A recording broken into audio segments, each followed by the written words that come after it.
இன்று மாற்றத்தின் நாள். ஆம், மாற்றம் உண்டு. ஆண்டவராகிய இயேசுவின் நாமத்தினாலே மாற்றம் உண்டு என்கிற இந்த அனுதின தியானத்தின் மூலமாக உங்களை சந்திக்கிறதுல எனக்கு மிகுந்த சந்தோஷம். ஆண்டவரும் இரட்சகருமாகிய இயேசுவின் நாமத்தில் உங்களை வாழ்த்துகிறேன். சுகமாக இருப்பேன் என்று விசுவாசிக்கிறேன். கர்த்தர் நிச்சயமாய் உங்களோடு கூட இருந்து ஆச்சரியமான தம்முடைய கிருபைகளை கர்த்தர் விளங்க பண்ணட்டும் என்று உங்களுக்காக நான் ஜெபம் பண்ணுறேன். தைரியமாக இருங்க. கர்த்தர் ஒவ்வொரு நாளும் தம்முடைய வார்த்தைகளை உங்களுடைய வாழ்க்கையில் நிறைவேற்றி தருவாராக.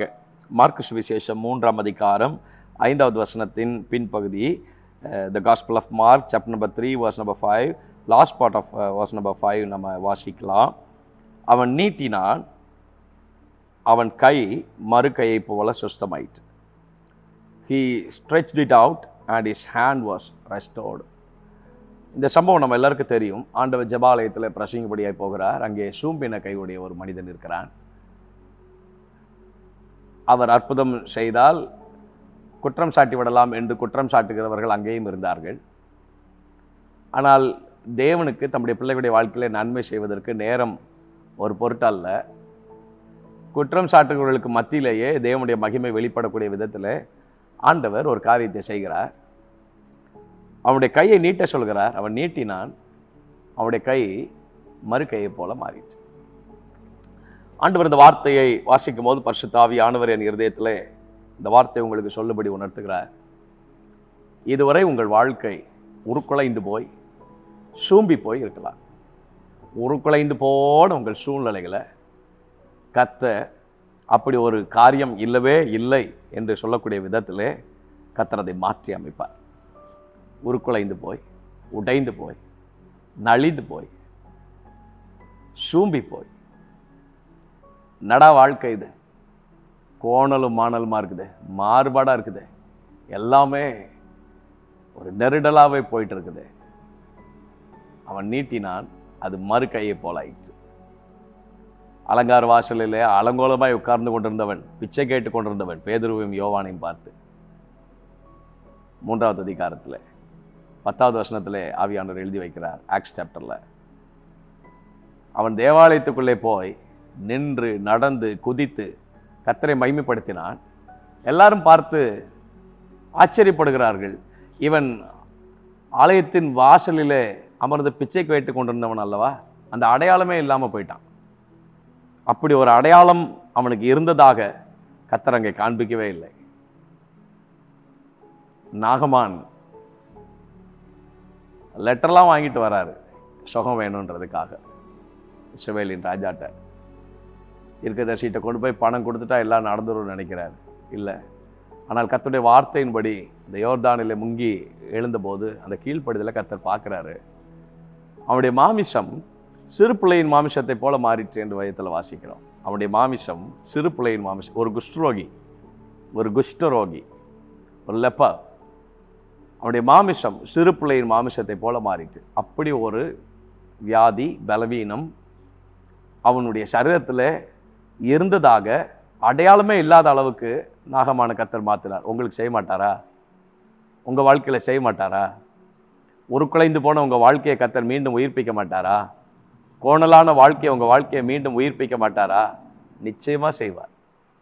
நிச்சயமாக செய்வார். நிச்சயமாக செய்வார். மார்க்கு சுவிசேஷம் 5வது அதிகாரத்தில் பிசாசு பிடித்திருந்த ஒரு மனுஷன் வஸ்திரம் இல்லாமல் நிர்வாணமாக இருக்கிறான். ஆனால் அவனுடைய வாழ்க்கையை ஆண்டவர் தொட்டு மாற்றின போது அவன் வஸ்திரம் தரித்தவனாய் அங்கே அமர்ந்திருந்தான் என்று வேதத்தில் வாசிக்கிறோம். யார் அந்த வஸ்திரத்தை அவனுக்கு தரித்து விட்டது தெரியாது. அதில் ஆராய்ச்சி நமக்கு வேண்டாம். கர்த்தர் அதை செய்தார். தேவனே பியூட்டிஃபுல்லாக காரியங்களை செய்தார். உருக்குலைந்து போன உங்கள் வாழ்க்கை, கோணலான உங்கள் வாழ்க்கை கர்த்தர் அப்படியே மாற்றுவார். கர்த்தர் அப்படியே மாற்றுவார். அப்படி ஒரு நலிவு, அப்படி ஒரு வியாதி, அப்படி ஒரு வேதனை, அப்படி ஒரு அவமானம், அப்படி ஒரு ஒடுக்கப்பட்ட சூழ்நிலை நம்முடைய வாழ்க்கையில் இருந்ததற்கான அடையாளமே இல்லாத அளவுக்கு உங்கள் வாழ்க்கையை கர்த்தர் தலைகீழ கர்த்தர் மாற்றுவார். தலைகீழ மாற்றுவார். God will reverse your conditions. உங்களுடைய காரியங்கள் எல்லாம் மீண்டும் அது பழைய நிலைமைக்கு, ஒரிஜினல் பொசிஷனுக்கு அது திரும்ப போகிறது. எந்த நோக்கத்திற்காக கர்த்தர் அழைத்தாரோ அந்த ஒரிஜினல் பர்பஸ் என்னவோ அது உங்கள் வாழ்க்கையில் நிறைவேறும். தாயின் கர்ப்பத்திலிருந்து எப்படி பியூட்டிஃபுல்லாக அவங்களை கொண்டு வந்தாரோ புதிய திட்டத்தோடு தரிசனத்தோடு அந்த திட்டம் நிறைவேறும். இடைப்பட்ட நாட்களில் ஏற்பட்ட எல்லா கோணல்கள், எல்லா உருக்குலைந்த சூழ்நிலைகள் இயேசுவின் நாமத்தில் உங்கள் வாழ்க்கையில் மாறும். தைரியமாக இருங்க. ஜெபம் பண்ணலாம். தேவனே, நிச்சயமாக எங்கள் வாழ்க்கையில் நீங்கள் செய்வீங்கன்னு உங்களை மட்டும்தான் நாங்கள் நம்பி இருக்கிறோம்ப்பா. எங்களுக்கு வேறு எந்த நம்பிக்கையும் கிடையாது, வேறு எந்த நம்பிக்கையும் கிடையாது. இப்படிப்பட்ட அசாத்தியமான காரியங்களெல்லாம் எங்கள் ஆண்டவராக இயேசு கிறிஸ்துவால் மாத்திரம்தான் செய்ய முடியும். உங்களால் மட்டும்தான் செய்ய முடியும். ஒரு குலைந்து போன வாழ்க்கை அவனுடைய கை மறு கையை போல் ஆயிற்று. எவ்வளோ ஆச்சரியமாக எழுதி வைக்கிறேன். அவனுடைய கை மறு கையை போல் ஆயிற்று.